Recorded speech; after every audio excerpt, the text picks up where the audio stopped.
님의 콘서트에 와주셔서 감사합니다. 환영합니다.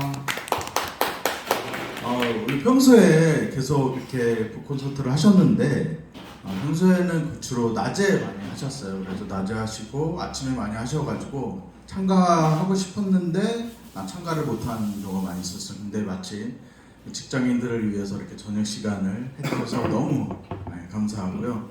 오늘도 이렇게 사회를 맡게 해주셔서 너무 감사드립니다. 저는 그냥 저 이상한 아저씨가 와서 왜 사회를 보지 이렇게 하실 텐데, 저는 작가님의 제자입니다. 원래 대본대로 하면 내용이 뒤에 나와야 되는데 작가님의 애제자. 제가 1순위 맞나요? 감사합니다.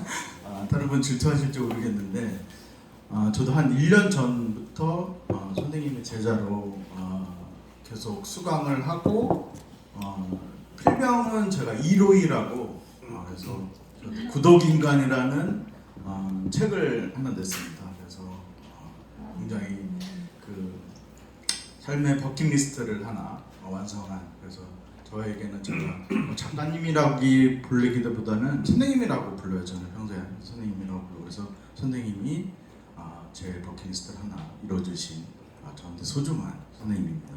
그래서 아무튼 제가 일부를 맡게 된 이로이 작가고요. 일부에는 우선 그 김현준 작가님의 작가 소개, 그리고 제목의 의미, 그리고 집필 과정, 책 속의 이야기, Q&A로 구성을 했습니다. 그래서 이번 그 취미로 글쓰기에 김현준 작가님을 소개합니다. 선생님 인사. 안녕하세요 여러분. 취미로 글쓰기의 저자 김현준입니다. 오늘 와주셔서 정말 감사드립니다. 네, 저기 오늘 와주신 학생 중에 저한테 1대1로 배우시는 학생이 저기 앉아 계신데요. 저한테 그런 말을 해주셨어요. 지금 이렇게 1대1로 배우는 것도 다 작가의 만남 일주일에 한 번씩 하고 있는 거다. 이렇게 하면서 배우는 것도 아니겠냐 이렇게 말씀해 주셨는데, 보면 볼수록 작가여서 별명이 볼작이에요. 그래가지고 그런 말을 해주셔서 그렇게 이렇게 1대1로 여러분 만나게 돼서 그 후에 이렇게 많은 분들 모아서 이렇게 이런 행사를 진행하게 된 것 같습니다. 그래서 일단 오늘 와주셔서 감사하고 즐거운 시간 되셨으면 좋겠습니다. 네. 감사합니다. 우선 추가로 제가 작가님에 대해서 좀 더 소개를 드릴게요. 작가님은 92년생이시고 서울에서 태어나셨습니다. 그리고 2017년에 레귤러 가족이라는 걸로 등단을 하시겠죠. 만 나이로 아마 제가 따져보니까 24살 정도 되시더라고요. 네, 맞죠? 그래서 근데 기사에는 26살로 아마 나와 있더라고요. 잘 알죠, 선생님? 그리고 취미로 글을 이제 영혼을 담아서 취미로 자유롭게 글을 쓰시고 저서로는 에세이집, 원데이 포인트 클래스, 그다음에 취미로 글쓰기들이 있어요. 그리고 그 선생님이 이제 강의도 1대1 강의를 많이 하시는데 한 달에 한 20-30명 정도가 꾸준히. 근데 아마 제가 알기로는 승고에서 이렇게 하시는 분은 아마 거의 1등이시죠? 그렇죠? 여자 1등. 그렇죠. 야, 대단하십니다. 박수 한번.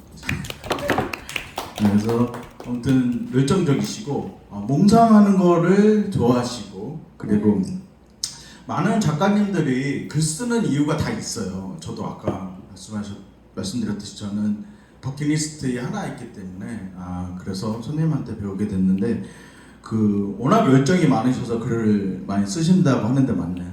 네, 삶에 열정이 많아서 다른 사람들보다 술도 더 많이 먹고요.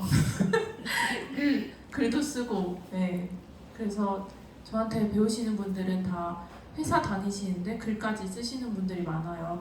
그걸 보면은 누가 시키지 않았는데 글까지 쓰는 거잖아요. 그래서 정말 삶에 열정이 많으신 분들 같구나 그런 생각이 들고, 저 역시 누가 시키지 않았는데 글을 쓰는 걸 보면은 조금 더 그래도 열심히 사는 사람이 아닌가 그런 생각이 듭니다. 네.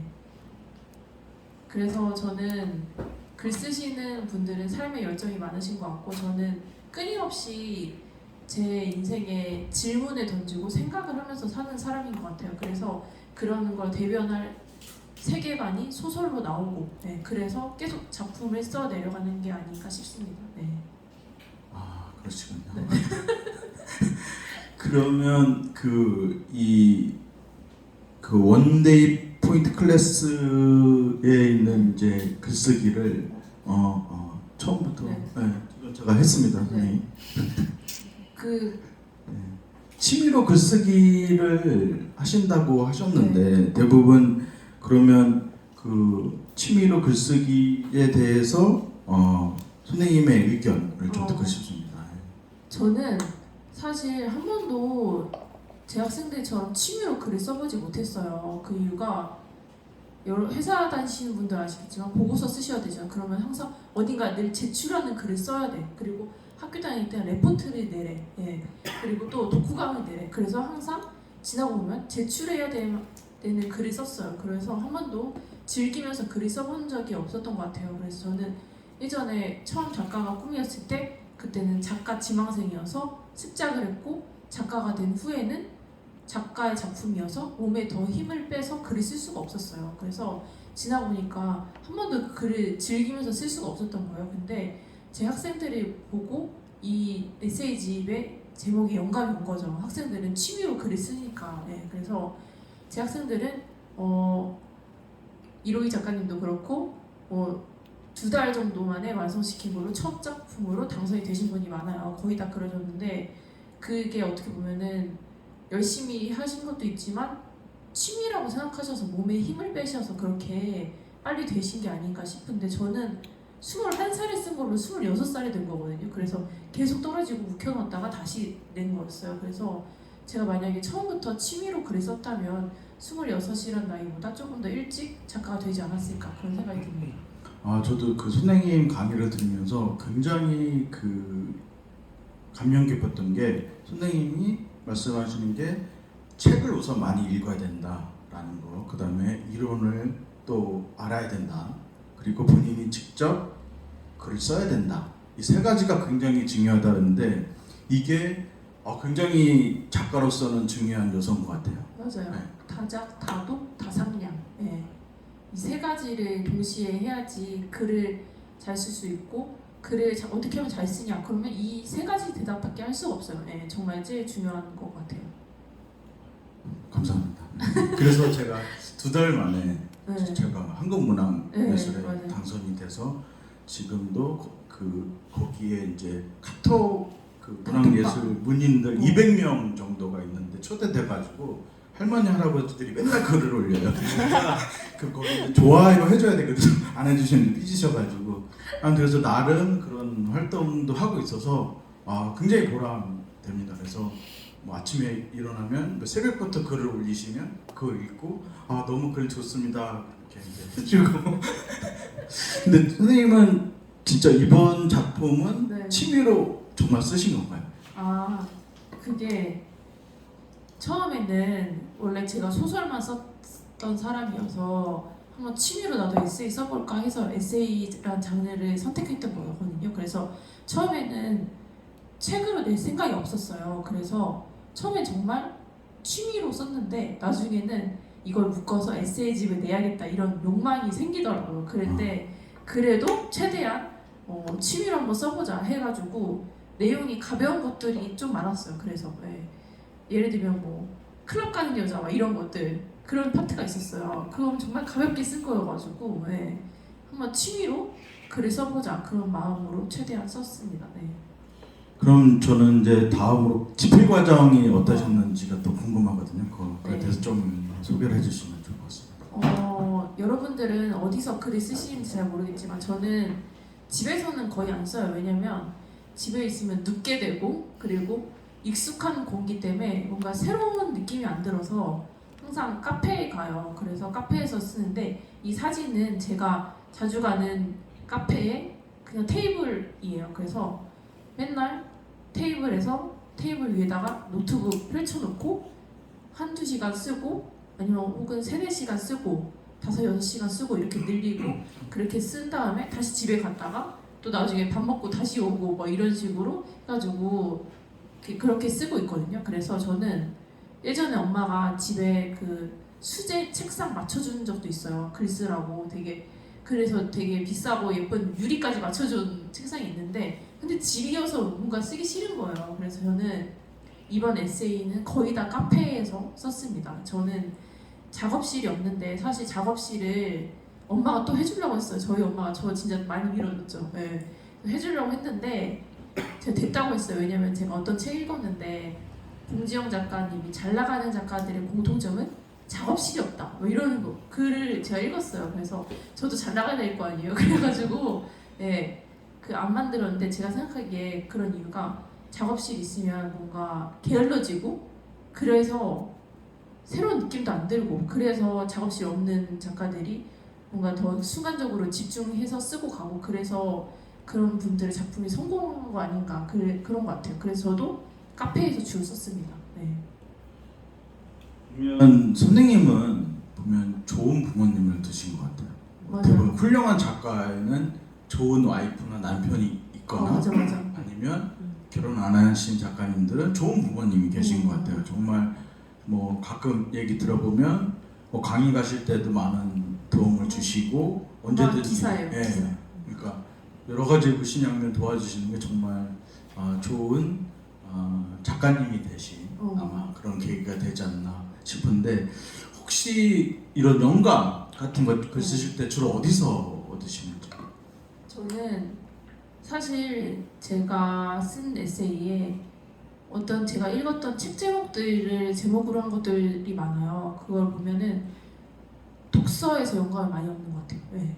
독서를 되게 중요시 여기고 저는 책을 정말 많이 읽었던 사람인데 또 강사 생활하면서 또 학생들 가르쳐야 되니까 그 수업 자료를 읽고 임해야 돼서 어쩔 수 없이 또 책도 많이 계속 읽게 되고 그래서 그거 읽었던 걸로 또 나는 이렇게 써볼까? 뭐 이런 생각이 들어서 새로운 글들이 계속 나오는 것 같고 또 저는 제 안에서 찾으려고 해요. 나는 예를 들면 춤추는 걸 좋아하면 춤에 대해서 써볼까? 뭐 이런 식으로 제 안에서 찾고 그 다음에 바깥에서 찾고 또 내 이야기 쓴 다음에 다 떨어지면 주변 사람들 이야기 쓰고 그렇게 썼습니다. 그러시군요. 그럼 다음으로 책 이야기를 좀 해보는 건 어떤지 그래서 책 속에 한번 들어가 보면 첫 번째로 자꾸 이제 선생님이 입에 제가 해서 선생님이라고 일단 표현. 선생님은 그 첫 번째로 일의 기쁨과 슬픔에 대해서 쓰셨는데 저도 이제 직장 생활을 한 20년 이상 했거든요. 일하다 보면 기쁨과 슬픔이 많죠. 그래서 이 책 속의 내용에도 제 얘기가 한 두 군데가 나옵니다. 그래서 한번 찾아보시면 또 새로운 즐거움이지 않을까. 근데 작가님은 뭐 이렇게 작가 글 쓰시면서 일의 그 기쁨과 슬픔이 어떤 것이 있으셨는지 그것도 좀 궁금합니다. 저는 작가랑 강사를 두 개 다 하고 있는데요. 둘의 공통점은 일단 멋있다. 그리고 대중 앞에 선다. 차이점은 작가는 사람을 못 만난다. 강사는 사람을 끊임없이 만난다. 이 차이점이 있는데 저는 작가 생활했을 때는 일단 직장 상사가 없어. 부럽죠? 그래서 스트레스가 없었어요. 유일한 직장 상사가 엄마. 엄마 눈치 보고 엄마한테 세금 내고 그래서 엄마였는데 그래서 자유롭게 살았어요. 그래서 작가 생활할 때 또 저희 부모님이 글만 쓰게 또 밀어줬어. 그래서 글만 썼었는데 이제 글만 쓰다가 이제 돈을 못 버니까 이제 회사원을 해봐야 되겠다 이렇게 마음을 먹었는데 아직 되지도 않았는데 스트레스부터 받았어요. 제가 무섭고 사회생활 어떻게 해야 되고 막 그런 생각부터 들었는데 결국에는 회사원 준비하다가 자연스럽게 강사가 돼가지고 회사 생활을 못하게 됐는데 강사는 또 좋은 점이 끊임없이 새로운 사람 만나고 내가 하고 싶은 말 또 할 수 있고 그리고 돈을 잘 벌었다는 거 그게 제일 큰 기쁨이었던 것 같아요. 근데 강사 생활 할 때도 물론 슬픈 게 있었어요. 저는 학생들이 많고 그런 살인적인 스케줄이 힘들지 않아. 그것보다 저한테 사심을 품었던 학생들이 힘들었어요. 그거 대처하는 게 정말 힘들었어요. 그래서 그때 되게 난감했던 것 같고 어떤 학생은 저한테 자기 마음대로 음식점을 예약을 하고 뭐 몇 시까지 만나자고 그런 식으로 하셨던 분도 있었는데 예, 학생들이 다 뭐 선생님이 매력 있어서 그렇다 뭐 민현을 괴로워다 이런 식으로 말해주긴 했지만 진짜 힘들긴 했어요. 그게 제일 힘들었어요 저는. 예. 그래도 잘 하고 계시잖아요. 맞아요. 네. 매월 정신없이 그냥 맞아요. 네, 전국을 돌아다니시면서 맞아요. 열심히 하고 계시는데 그러면 그 저는 선생님이 이게 살인적인 거의 스케줄이거든요. 제가 가끔 얘기 들어보면 뭐 대전도 가셨다가 뭐 전주도 가셨다가 뭐 또 이렇게 북 콘서트도 하셨다가 그런데 저는 누가 글을 왜를 쓰냐. 근데 처음에는 이렇게 선생님한테 배울 때는 글을 막 써야 되겠다는 생각을 못했어요. 그냥 이제 메모 정도만 했었거든요. 그리고 대신 이제 책을 많이 읽었어요. 그래서 선생님이 이 부장은 책을 많이 읽었지. 그다음에 나한테 이론을 배웠지.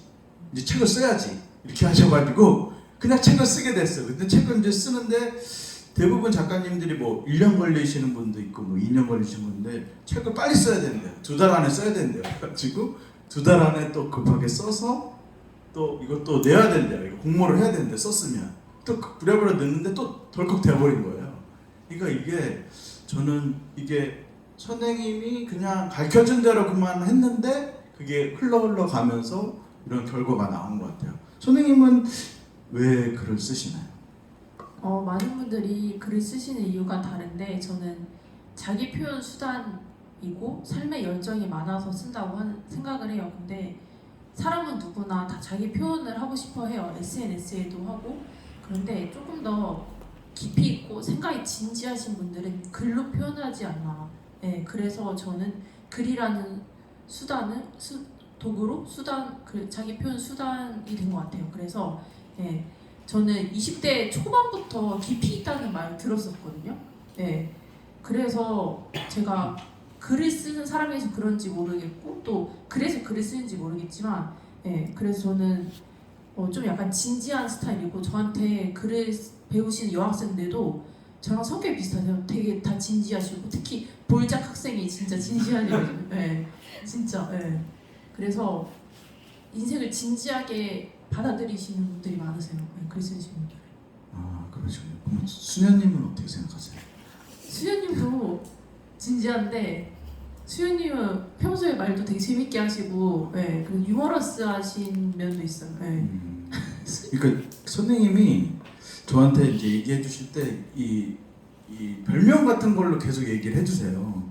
그러면 이제 제가 이게 책을 읽는 것 같은 그런 기분이 들 때가 많고 그래서 하도 이제 얘기를 많이 듣다 보니까 되게 궁금하실 것 같고 근데 워낙 선생님이 솔직하시고 진솔하시고 그래서 아마 많은 학생들이 유지되는 것 같아요. 그러면 그 학생 여기 있는 거죠. 학생 투에 대해서 좀 자세히 얘기를 해주시면 좋을 것 같습니다. 네, 학생 투가 여기 와 있어요. 학생 투는 바로 수현님 학생이신데요. 네. 단발머리에 단아하게 생기신 여자분. 네. 별명이 수녀님이신데 이번에 그 희곡 버진로드로 당선되셨어요. 네. 그래가지고 버진로드는 자신의 경험담을 쓰셨는데요. 수녀님 학생이 올해 34살이셔서 동안이시네요. 나이가 나이신 만큼 파혼의 경험이 있으셔서 그거를 한번 글로 써보신 거예요. 그래서 그 내용이 그래서 결혼할 뻔을 하셨다가 못 하셔서 그게 글로 나온 건데 예, 버진로드의 내용이 둘이 이제 결혼 약속하고 결혼식장 예약까지 한 상태였는데 파혼을 하게 돼서 예약금을 이제 환불을 받아야 돼서 둘이 다시 친한 척해서 합세해서 만나서 결국 받아내는 그런 내용이거든요. 그래서 듣고 보니까 굉장히 극적인 거예요. 그래서 둘이 만나는 것부터 이제 시작해보자 해가지고 희곡의 그 장소가 결혼식장이에요. 네, 그 진짜 버진로드가 여자가 결혼할 때 걷는 길이잖아요. 그래서 그게 장소로 나왔고요. 또 수녀님이 독실한 크리스천이세요. 네, 그래서 연애할 때 재미없을 수도 있어. 저도 독실한 크리스찬인데 재미없었잖아요. 아무도 안 믿더라고요.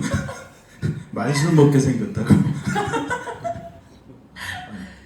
그래서 평소에는 근데 말씀도 되게 재밌게 하세요. 그래서 예를 들어 이거 진짜 웃긴데 제가 그냥 저 의심하지 마시고 저 편의점에 과자 사러 갔다가 이렇게 지나가는데 콘돔 코너에서 신동엽이 모델링 콘돔을 제가 발견했고 이게 너무 웃기다 해가지고 수현님한테 말씀드렸더니 그 콘돔 너무 진정성 있다 이렇게 말씀하셔가지고 그렇게 웃긴 말도 하시고 또 공지영 작가가 좀 예쁘시잖아요. 그래서 저 정도 생겨야지 이혼 3번 안에 일탈 저지른다 그런 말도 하셨어요.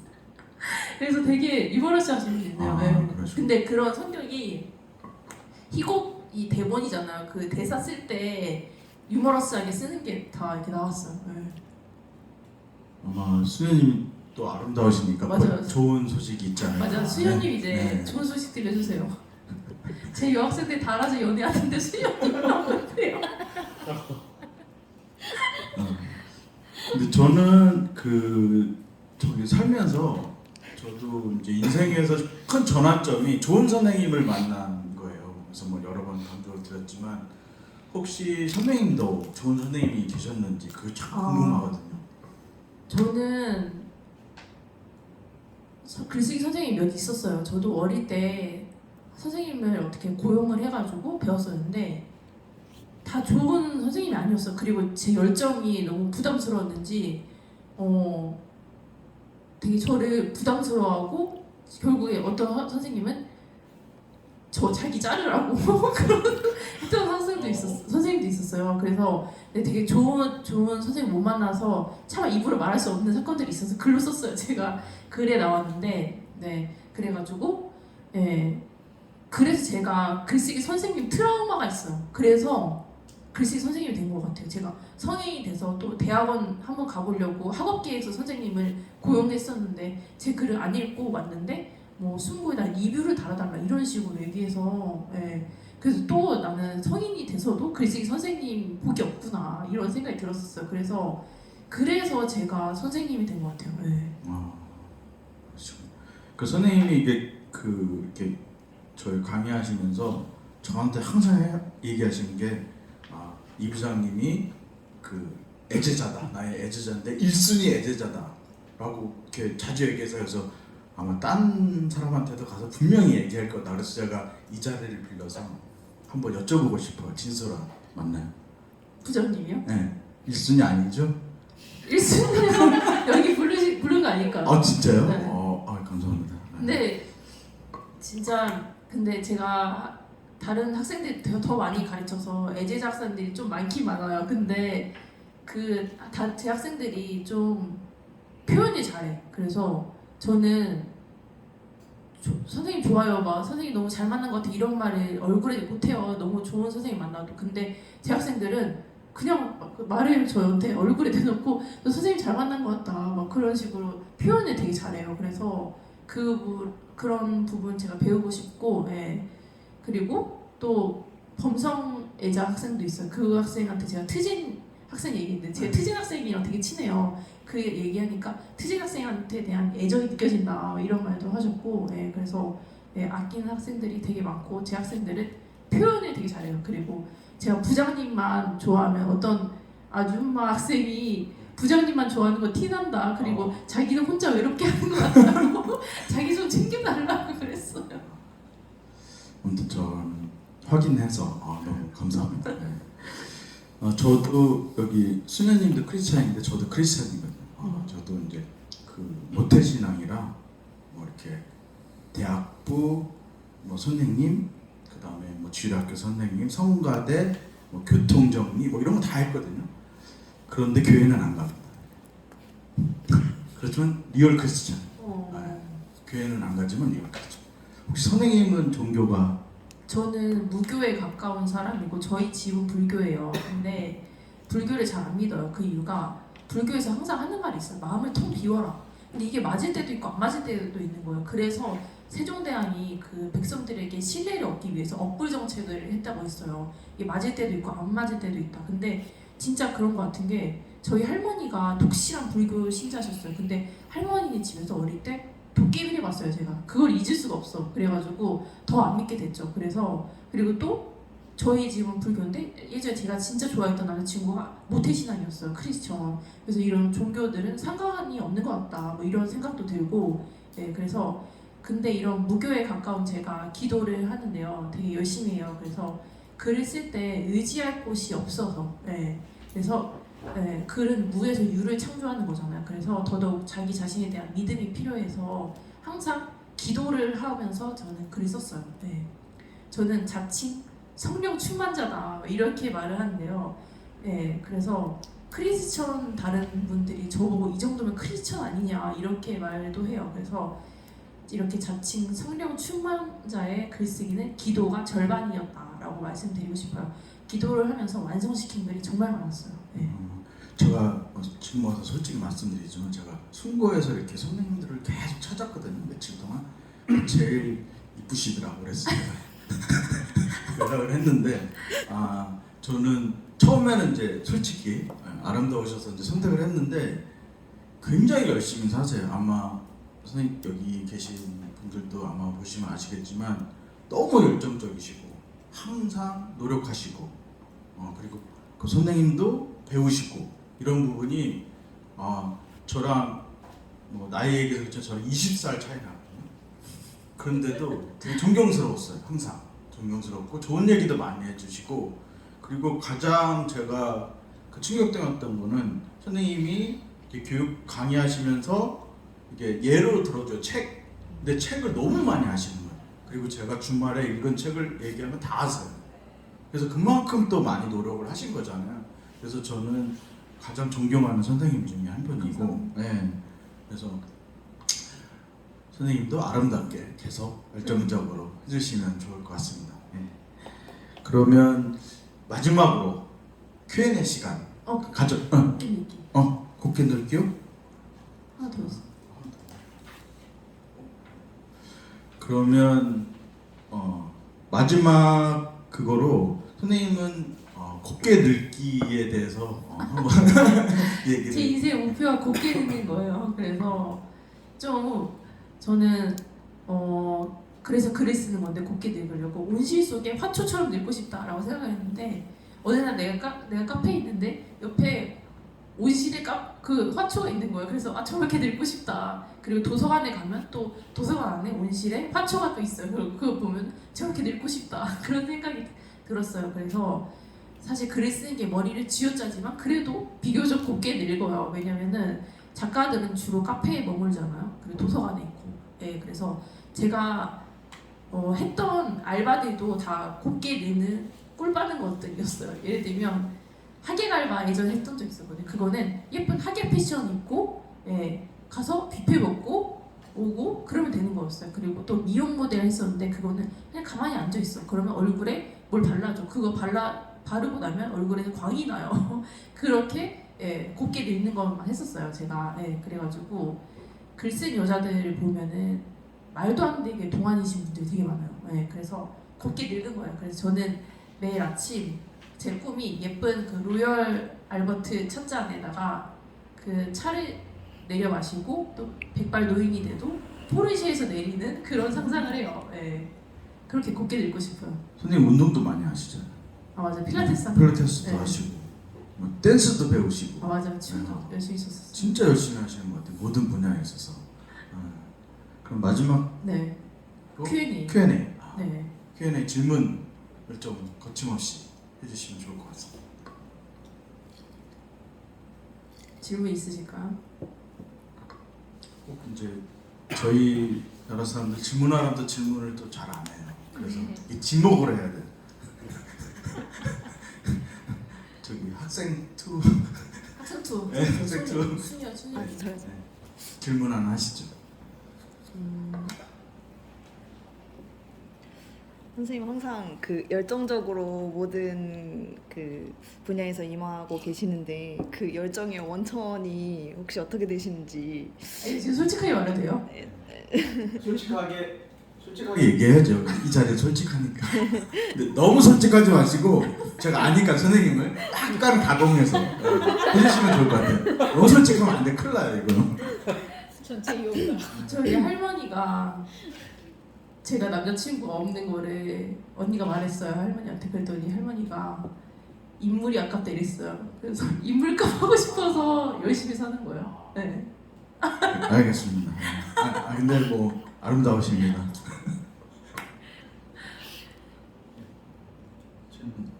네.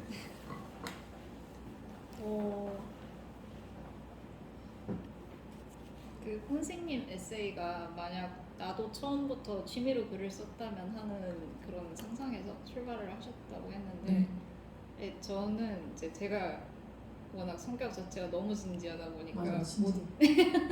뭐든지 이게 취미처럼 하는 게 잘 안 되는데 혹시 이 에세이 쓰시면서 어떻게 글에 이제 몸에 힘을 빼고 글을 쓰시는 그 방법 같은 게 있을까요? 일단 조금 저는 엄마만 검열했지 다른 분은 검열 안 했어요. 엄마 보면은 나 내칠 것 같은 건 못 썼고요. 그래서 일단 최대한 솔직하게 쓰려고 했고, 그리고 취미로 글을 쓰려면 일단 글을 써서 돈을 벌겠다는 생각을 안 하는 게 첫 번째인 것 같아요. 취미로 쓰는데 그거 중요한 것 같습니다. 그렇죠. 그런 마음도 중요한 것 같아요. 글 써서 어떤 것도 바라지 않고 정말 내 만족으로 쓴다.